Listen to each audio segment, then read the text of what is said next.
Okay, let's get into it. We're going to talk about the American Revolution, this incredible story of how a nation was born from a struggle for freedom. But, right from the get-go, there's a number that, well, it complicates things. A lot. So picture this. It's right before the Revolution.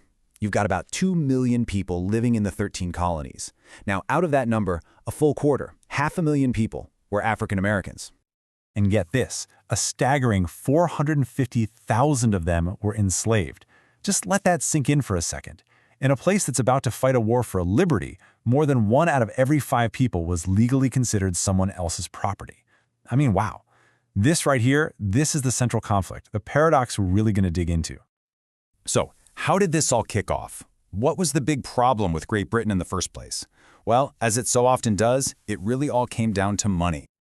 All right, so Britain had just finished this super expensive war, the French and Indian War, and they were in massive debt. And they looked across the ocean and thought, hey, the American colonies should help pay for this. So, boom, they start rolling out a whole bunch of new taxes that were, let's just say, not popular. We're talking about things like the Stamp Act, which put a tax on pretty much every single piece of paper you could think of. And this is where we get that famous line, right? No taxation without representation. You see, it wasn't just about the money. The colonists were absolutely furious because they were being taxed by a parliament thousands of miles away where they didn't have a single person speaking for them. The trust, that fundamental relationship, it was just shattered. For a while, most people didn't actually want to break away. The goal was to patch things up, to fix the relationship with Britain. But then, in January of 1776, this little pamphlet comes out, and it's like a lightning bolt. It changed everything. It was called Common Sense, written by a guy named Thomas Paine, and it went viral, 18th century style. It was just this blunt, powerful argument saying, hey, the time for talking is over. What's so cool here is you can see how this one little book dropped right into this pressure cooker of conflict and just gave it that final push, that jolt it needed to move from arguing to declaring independence.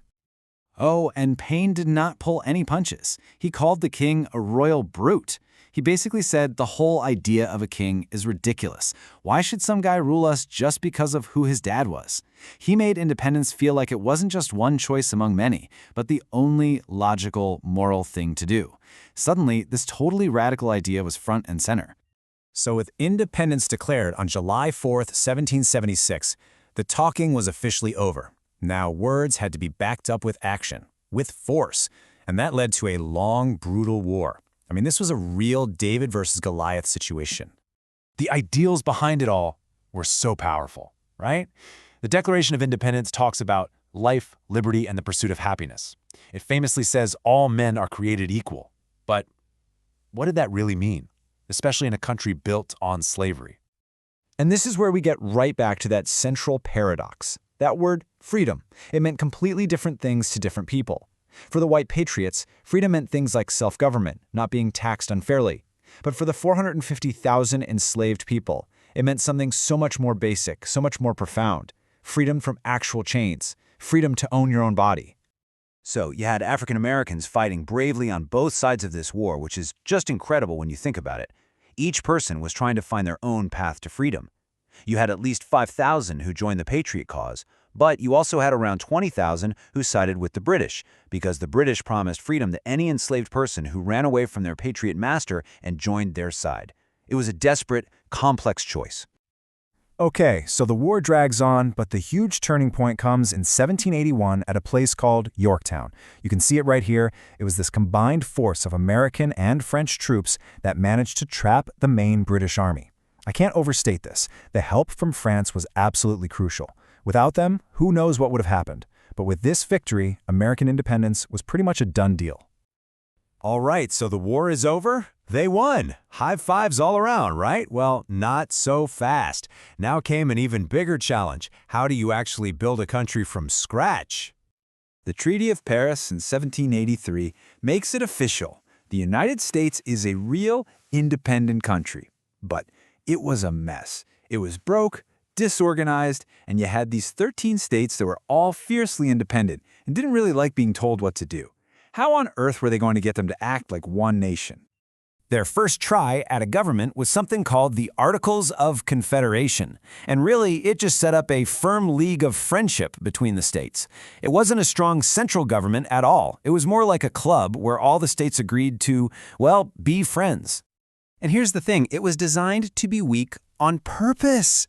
Everyone was so scared of creating another powerful government like the one they just fought a war against that they went way too far the other way. The national government couldn't raise taxes, it couldn't control trade, it was basically powerless and broke. And the whole experiment, this new country, was starting to look like it was about to fall apart. So, faced with total chaos, the leaders had to admit it, Plan A was a failure. They needed something better, something that would actually last. It was time to go back to the drawing board. And that brings us to the Constitutional Convention in 1787. Now, they all showed up in Philadelphia, supposedly just to tweak the Articles of Confederation. But pretty quickly they realized that wasn't enough. So they threw the whole thing out and started from scratch, creating the United States Constitution we still have today. Okay, but here's a huge problem. You've just created a much more powerful government with a president at its head. Who could you possibly trust with that kind of power? Who wouldn't just turn into another king? Every single person looked to one man, George Washington. And why? Because after he won the war, he did something amazing. He gave up his power. He resigned his command and went home to his farm. Just like this old Roman hero, Cincinnatus. He proved he wasn't in it for the power. He was really the only guy that everybody trusted. So when he was unanimously elected the first president, it gave this brand new, very fragile government the stability it absolutely had to have just to survive. And so, there it was, a new government, a new nation. The revolution was over, but that huge question we started with, what does freedom really mean, and who actually gets to be free in America, that question was far from settled. In fact, that struggle had only just begun, and it's a struggle that would define the country for centuries.